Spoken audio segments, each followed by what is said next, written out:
Abad ke-13, di kota Fez, Maroko, lahir seorang ulama dan matematikawan bernama Ibn Albana al-Marakushi. Namanya mungkin tidak seterkenal Al-Khawarizmi atau Al-Biruni, tetapi karyanya punya peran penting, membawa matematika turun ke bumi menjadi ilmu yang dipakai sehari-hari. Ibn Albana hidup di masa kejayaan Maroko, saat Fez menjadi pusat intelektual, penuh dengan madrasah dan perpustakaan. Dari sana, ilmunya mengalir ke Andalusia, khususnya Granada, membentuk jembatan ilmu antara Maghrib dan Eropa. Jika banyak matematikawan menulis teori abstrak, Ibn Albana lebih suka menulis untuk masyarakat luas. Karya terkenalnya adalah Talkhis A'mal al-Hisab, ringkasan operasi aritmetika. Buku ini bukan risalah filsafat, melainkan panduan praktis, cara menghitung keuntungan dagang, membagi warisan, menentukan waktu sholat, hingga mengukur tanah. Dengan kata lain, ia menulis matematika untuk tukang, pedagang, petani, bahkan hakim. Dalam bukunya, Ibn Albana menjelaskan berbagai teknik, cara menghitung pecahan dengan mudah, perhitungan akar kuadrat sederhana, konversi antara satuan panjang dan berat, metode menghitung zakat dan pajak.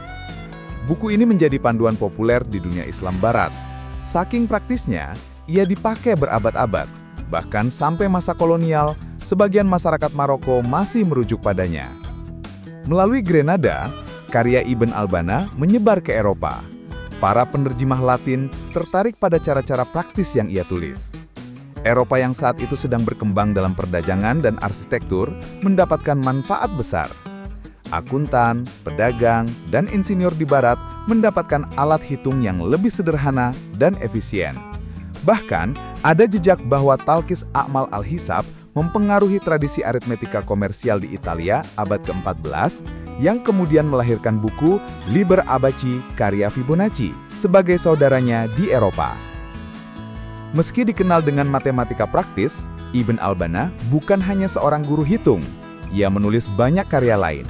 Astronomi, terutama menentukan kalender dan waktu sholat. Geometri untuk arsitektur masjid dan bangunan. Filosofi, bahasa, bahkan logika.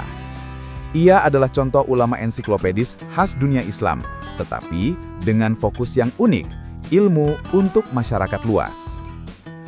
Fez dan Granada bukan sekedar kota. Mereka adalah dua titik cahaya yang menyambungkan dunia Islam Afrika Utara dengan Eropa. Dari Fez, ilmu Ibn Albana menyebar ke Granada, pusat ilmu terakhir di Andalusia. Dari sana, ia masuk ke jalur penerjemahan Latin, menyebar ke Eropa Kristen. Dengan demikian, karya Ibn Albana adalah salah satu jalur kecil namun penting bagaimana matematika praktis dunia Islam masuk ke Barat. Mengapa karya Ibn Albana penting? Karena ia menunjukkan bahwa matematika bukan hanya soal bintang di langit atau teori abstrak, tetapi juga roti di meja dan uang di pasar. Dengan memberi masyarakat alat hitung yang sederhana, ia mempercepat perkembangan perdagangan, hukum, dan teknik.